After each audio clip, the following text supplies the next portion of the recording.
Hello everyone and welcome to another episode of the Chronicles of Sugar Rose. So today we're going to talk about marriage in your 40s and 50s.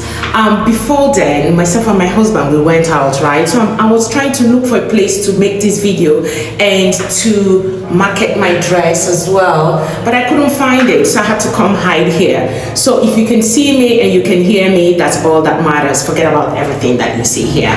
Meanwhile, this dress is from Shein, so you can go to Shein. They have different colors, different sizes, and a lot of discounts. So go to Shein and buy yours. It's very comfortable, very nice, and like I said, comfy. So we're going to talk about marriage in your 40s and 50s. So this applies to men and women, and I'm going to use myself as a case in point. So but before I go ahead, I really want to appreciate you for subscribing to my channel. Look at us. We just started, when did we even start? And now we're like over 10,000, approaching 12,000 at this moment. Thank you, I appreciate. So here's the thing, my darlings. Marriage in your 40s and your 50s is not a child's play. So if you know that you don't know how to respect somebody, or you don't know how to be patient, I'm begging you, don't marry. Because marriage in your 40s is not the same as getting married in your 20s or early 30s. So now I'm going to use myself as an example. This is my second missionary journey, and before I made up my mind that I was going to go into the marriage again, I had to purge myself physically, spiritually, emotionally, and financially, which is the main thing. Because when you're getting married in your 40s or your 50s, you don't expect your spouse to be the one that's going to be responsible for your upkeep. I mean, that's apart from it being gross. I know, even imagine, say, as you date in your 40s or you date in your 50s, you could expect your husband or you could expect your wife to take care of you. No, there are some things that you bring when you're coming into that marriage, but that doesn't mean that you have to rub it on the face of your partner, like, I get money past you, or I get swag past you and all that stuff. No. So when I made up my mind, like I said, mentally, emotionally, physically, spiritually, financially, that I was going to go into a second missionary journey, right? I did that, and I prayed, and I told God specifically the kind of man that I want. Because here's the thing, if you want something, you have to go for it. Like, say you go market now, you want to buy tomato. When you go there, maybe you go pick the one where you like. I mean, anyone where they give you, go take. No, it's the one that you want that you will pick and you pay for and you take home. So it's not any man that comes to you that you now be like, oh no, I want to marry that one.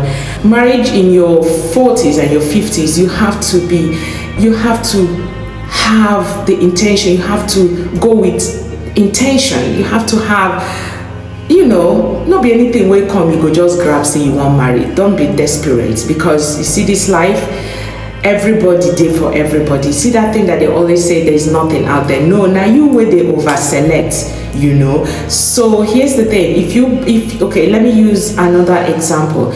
You go to the market, right? How will I put it now? You go to a shop, like Macy's, JCPenney, and the whole lot, Zara, you name it.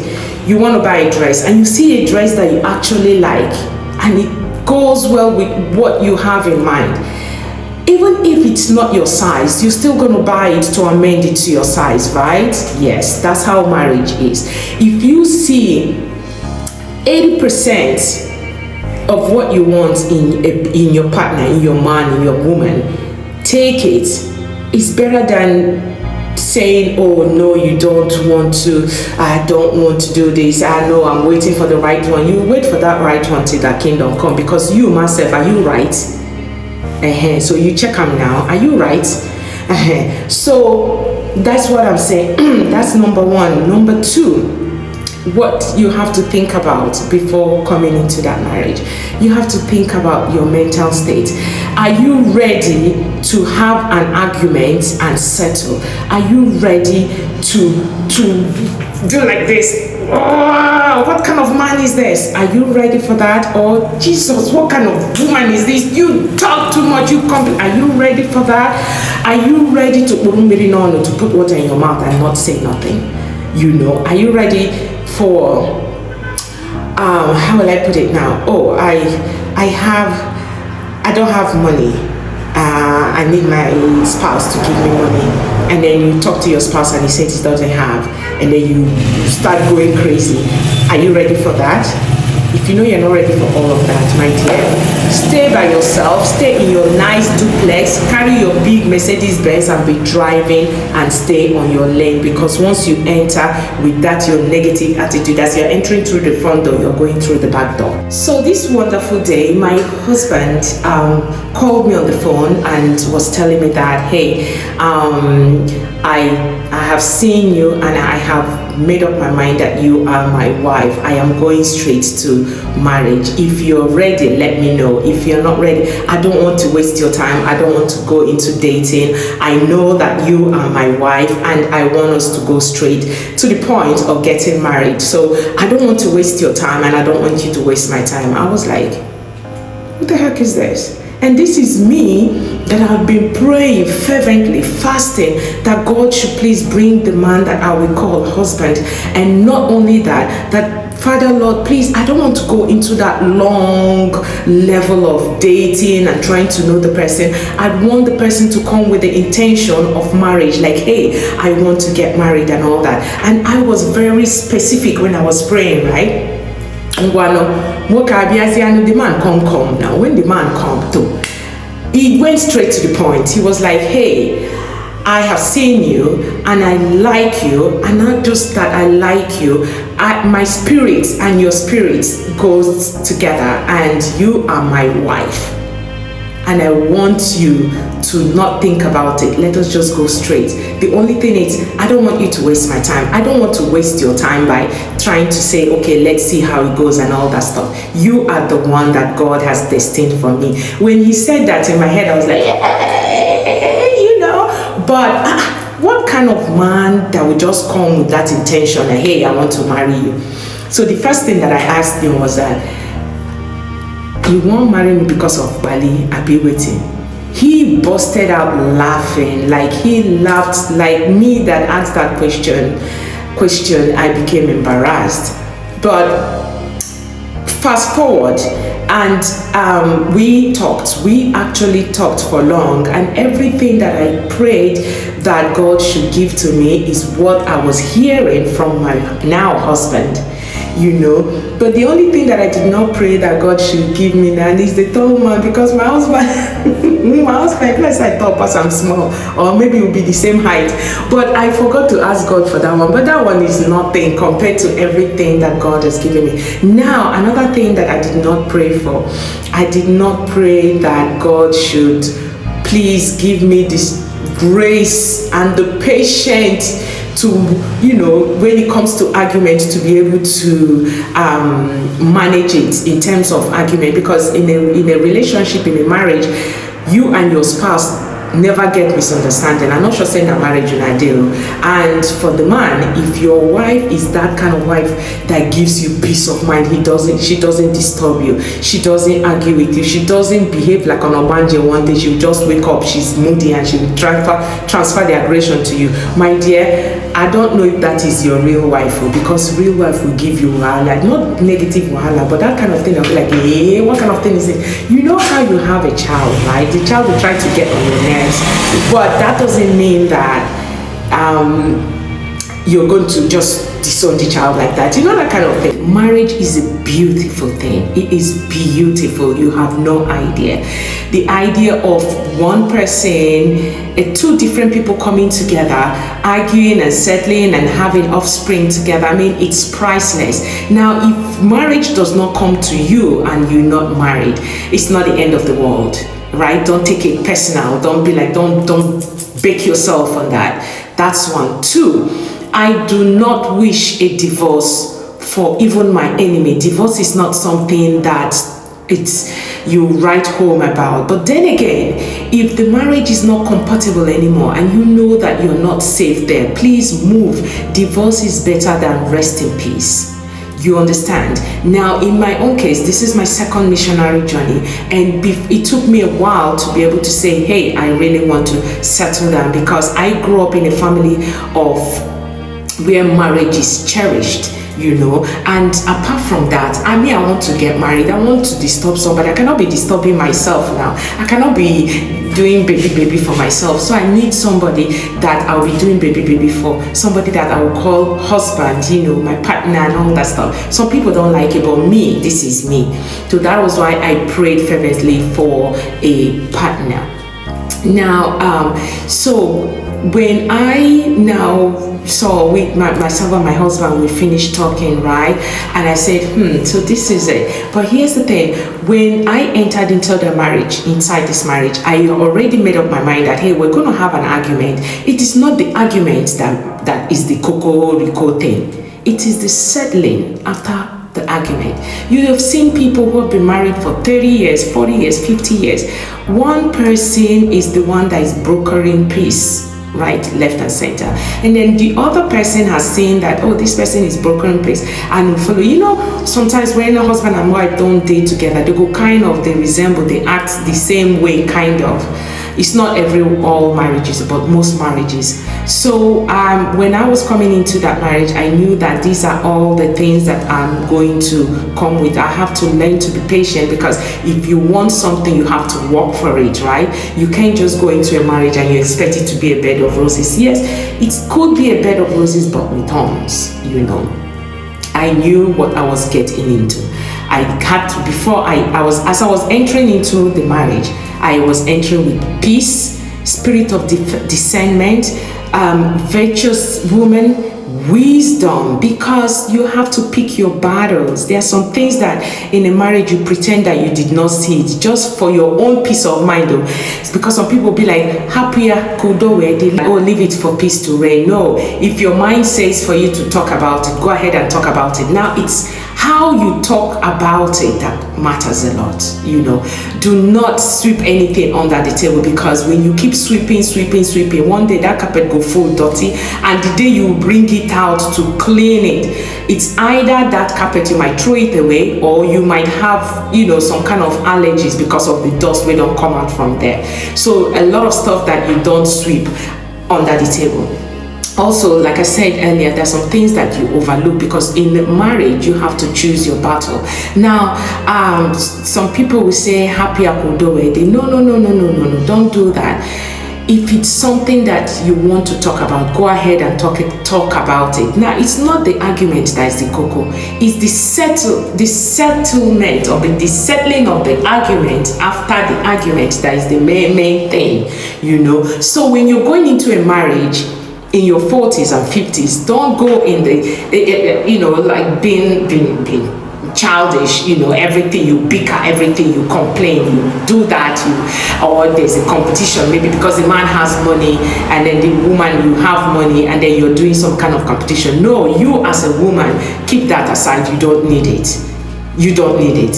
The man can go ahead, and then sometimes we as women just let the man, because, you know, they swim in this ego. They derive pleasure in it. They like to form, hey, bad boy, jigaman, and everything. So give it to them.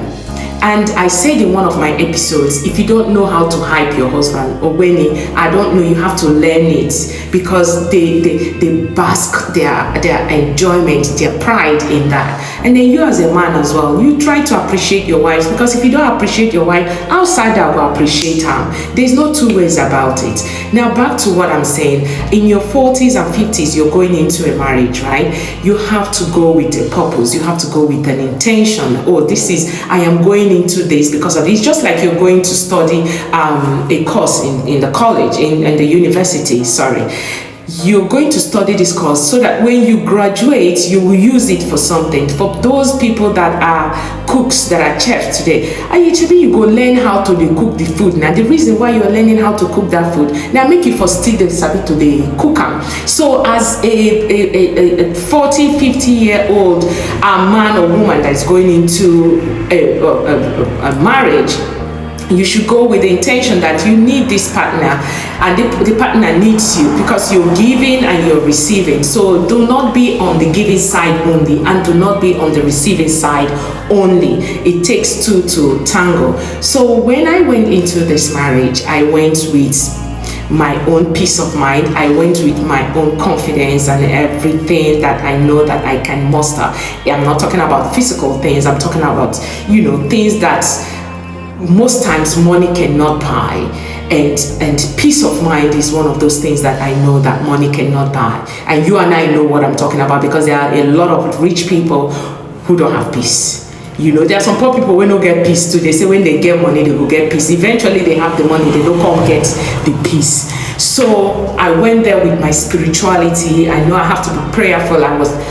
I've been praying for myself and the children. Now I have to pray for myself, for my children, and for my husband, and it goes both ways. I have to go with, yes, I went with patience. Now, patience in the sense that my husband is a man in all ramification. If you want talk here, if he vex, it be like say thunder everywhere, they shake.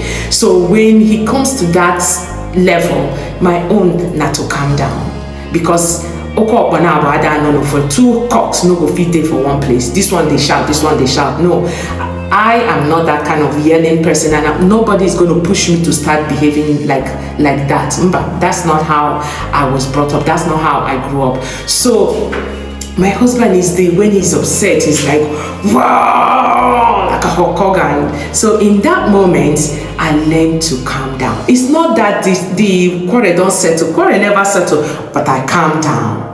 The reason why I calm down is for my own peace, so I don't want to stress myself. I just calm down. If it's possible, sometimes I do just walk away.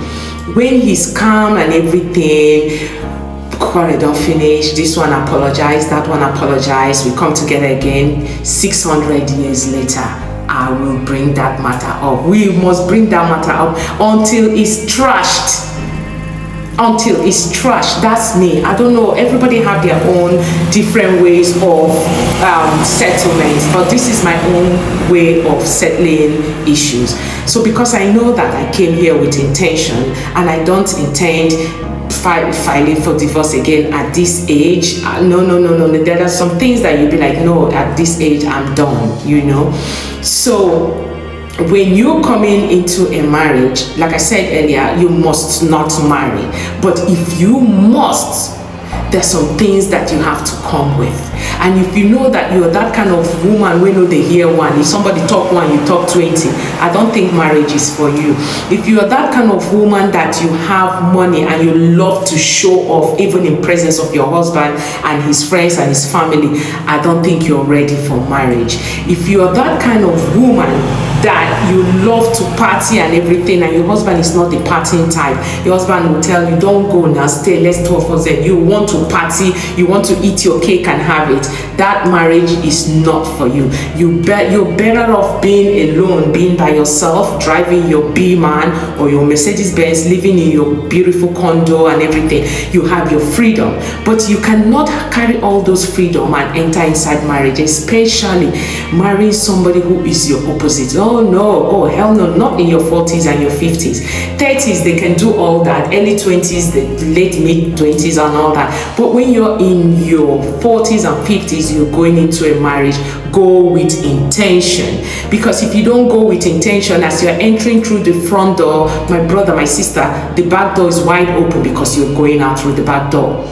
Do you understand? So this is still early, but I just want to share it with you that when you are thinking of getting married in your 40s and your 50s, please go with intentions. And some people are like, what do you bring to the table, as in money wise and all that stuff? No, go with the things that money cannot buy.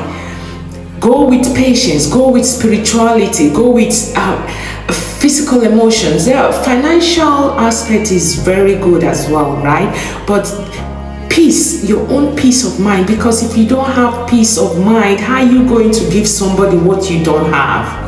You understand? Now, another thing that most importantly that you have to go with, it's your personality, it's your confidence in your body. You have to love yourself. You have to learn to be walking around naked in your home. You know, it's the way you carry yourself that your spouse will carry you. Do you understand? Now, I'll give you an example. One time growing up, there's this man that used to walk like this. You know, he walks like this. And my elder brother saw this guy, and my brother thinks in the guy they do. My brother started walking like that, you know. As I speak to you now, my brother walks like that.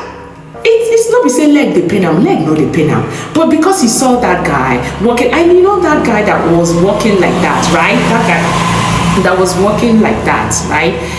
He was walking in such a way that people started emulating him because he used his deficiency as he turned it into something positive, you know. So if you know that, you know, in your 40s and 50s, the boobs are no longer looking up to the heavens. Get yourself a nice bra.